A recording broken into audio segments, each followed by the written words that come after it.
Hey, it's Mike with Robin Rent's Equipment. Today we're going to go over proper setup instructions on the Nifty SP34 40-foot self-propelled lift. Before operation, you want to make sure you have all your proper personal protective gear on, such as safety glasses, gloves, and must always wear a harness when in the basket. First, you're going to come to the side panel door, open it up.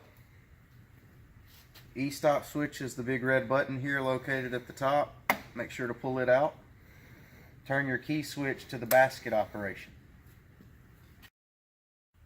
After entering the basket, make sure to secure your harness onto the anchor point. Then make sure your e-stop button is pulled out.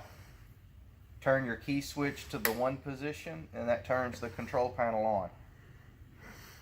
Green button is your activation switch. It needs to be pressed in and held at all times while driving or operating the basket. In order to drive the machine, press and hold the green button. Operate your drive control lever.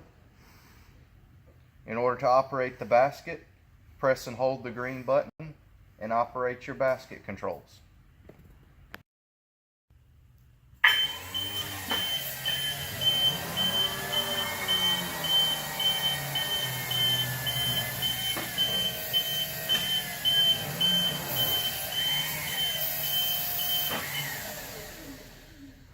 After driving the lift to your desired position, you're ready to go up in the basket.